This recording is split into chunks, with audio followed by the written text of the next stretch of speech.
Welcome to சுடுதண்ணி. இன்னைக்கு நம்ம வீடியோவில் ரொம்ப நாள் கழிச்சு ஒரு குக் வித் கோமாளி ரெசிபியை தான் பார்க்க போகிறோம். பச்சை மிளகாய் கிரேவி எப்படி பண்ணுறதுன்னு பார்க்கலாம். இது குக் வித் கோமாளியில் அஸ்வின் பண்ணியிருந்த ஒரு ரெசிபி.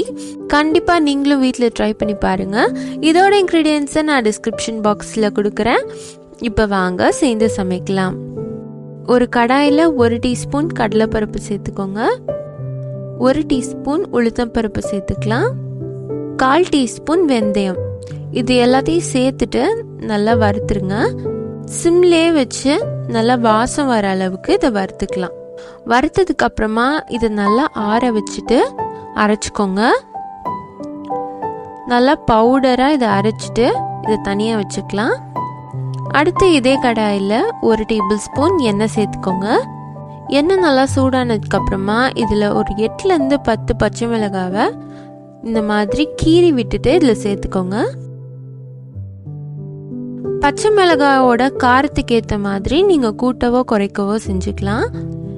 நான் 8லேருந்து 10 பச்சை மிளகாய் எடுத்திருந்தேன். அது கரெக்டாக இருந்துச்சு. ரொம்பவும் காரமாக இல்லை, பர்ஃபெக்டாக இருந்துச்சு. ஏன்னா இந்த காரத்தை நம்ம வேறு விதமாக நம்ம பேலன்ஸ் பண்ணிவிடுவோம். அதனால் நீங்கள் தாராளமாக 10 பச்சை மிளகாய் சேர்த்துக்கலாம்.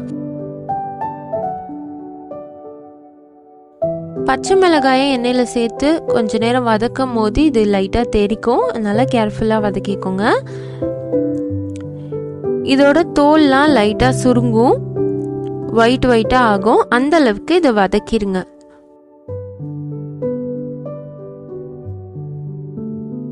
மூடி இருந்தால் மூடி போட்டு இதை வதக்கிக்கோங்க.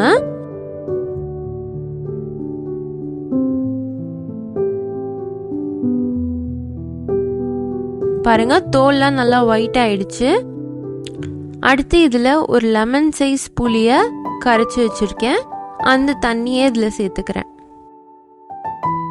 நம்ம புளி தண்ணி சேர்க்கறதுனால இதோட காரம் நல்லா பேலன்ஸ் ஆகிடும். ரொம்ப காரமாகவே இருக்காது. இதை ஒரு 10 நிமிஷம் நல்லா வேக வச்சுருங்க. இப்போ ஒரு 10 நிமிஷம் கழித்து நம்ம அரைச்சி வச்சுருக்க பவுடரை இதில் சேர்த்துடலாம். சேர்த்ததுக்கு அப்புறமா இதோட கன்சிஸ்டன்சி டோட்டலாக மாறிடும், நல்லா திக்காகும். இதை கட்டி இல்லாமல் நல்லா மிக்ஸ் பண்ணிக்கோங்க.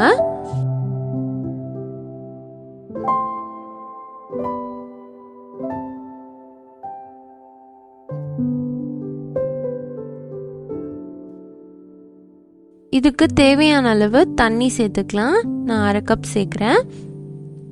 சேர்த்துட்டு இதை கொஞ்ச நேரம் நம்ம குக் பண்ணிடலாம்.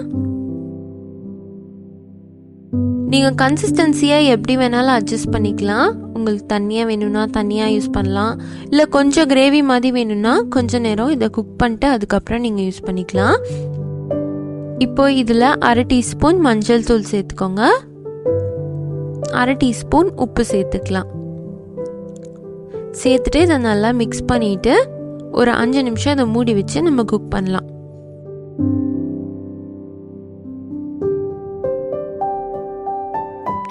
பாருங்க, 5 நிமிஷத்துக்கு அப்புறமா இது சூப்பராக ரெடி ஆயிருக்கு. இது பர்ஃபெக்டாக ரெடி ஆயிடுச்சு. கன்சிஸ்டன்சி பர்ஃபெக்டாக இருக்கு. இதில் 1 டீஸ்பூன் நாட்டு சர்க்கரை சேர்த்துக்கிறேன். நீங்கள் வெல்லம் இருந்தால் அது கூட சேர்த்துக்கலாம். ஸோ உங்களுக்கு புளிப்பு, காரம், இனிப்பு எல்லாமே பர்ஃபெக்டாக உங்களுக்கு மேட்ச் ஆகிடும்.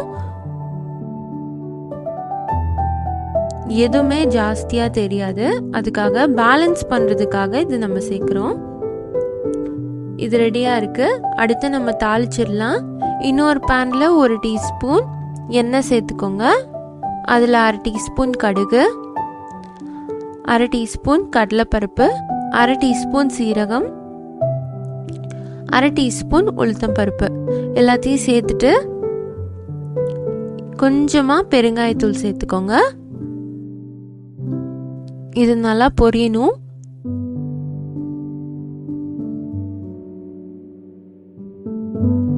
அடுப்பை சிம்லேயே வச்சுக்கோங்க, இல்லாட்டி கரிஞ்சிரும். நல்லா பொரிஞ்சதுக்கு அப்புறமா இதில் 1 கொத்து கருவேப்பிலை சேர்த்துக்கலாம்.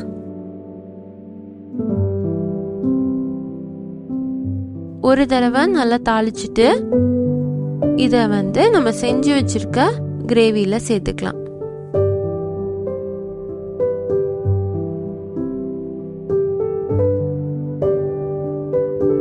இந்த கிரேவி பண்ணுறது ரொம்ப ஈஸி. இட்லி தோசைக்கு ஒரு பர்ஃபெக்டான காம்போவாக இருந்துச்சு.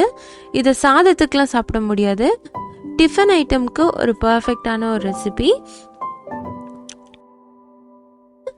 கடைசியாக ஃப்ளேவருக்காக ஒரு டீஸ்பூன் நெய் சேர்த்துக்கோங்க.